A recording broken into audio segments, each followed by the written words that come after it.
Salam budaya Lombok, saya akan ceritakan sejarah Beo Nyale atau tangkap cacing laut di pantai selatan.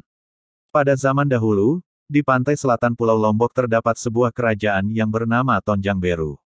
Kerajaan ini dipimpin oleh seorang raja yang arif dan memiliki seorang putri yang bernama Putri Mandalika.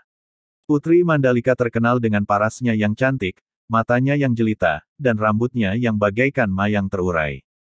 Tidak hanya kecantikan fisik saja, tutur katanya yang sopan, baik, dan lembut serta ramah terhadap semua orang semakin membuat ia menjadi kebanggaan di mata rakyatnya.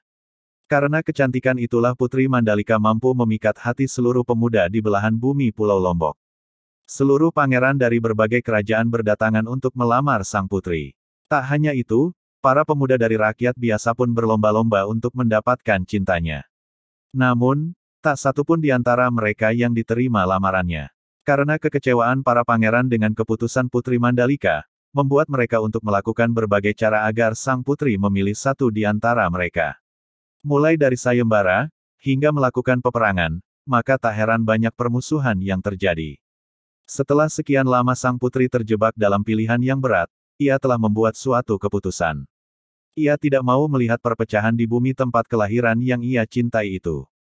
Akan terjadi sebuah bencana apabila ia memilih satu di antara sekian pemuda yang melamarnya. Akhirnya Putri Mandalika meminta agar seluruh rakyat untuk berkumpul di pantai Seger Kute sebelum azan subuh berkumandang.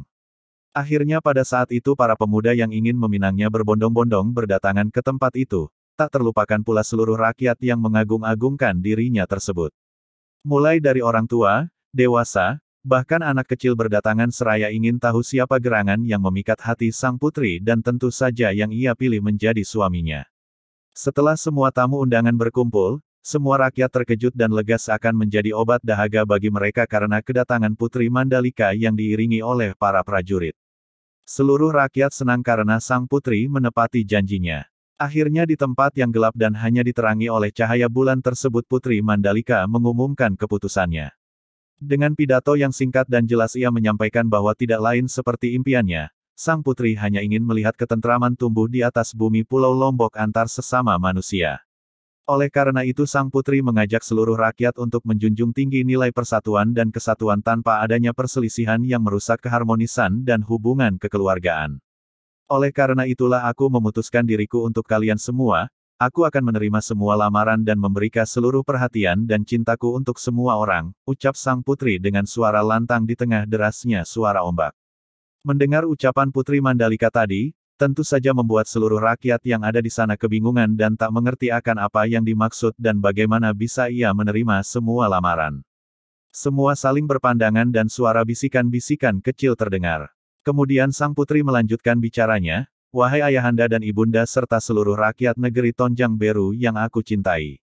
Hari ini aku telah menetapkan bahwa diriku untuk kalian semua, aku tidak dapat memilih satu di antara kalian dan takdir sudah menghendaki agar aku menjadi nyale yang kalian dapat nikmati bersama." Pada saat itu kilap dan petir menggelegar disertai angin kencang dan bersamaan dengan itu tiba-tiba sang putri yang berdiri di atas bukit dan diiringi oleh para prajurit menjatuhkan dirinya dengan sekejap dan tanpa penerangan apapun. Seluruh rakyat langsung panik dan segera berbondong-bondong untuk menyelamatkan sang putri, namun Putri Mandalika hilang bagaikan ditelan bumi. Tidak ada lagi tanda-tanda sang putri ada di tempat itu. Demikian sejarah singkat Putri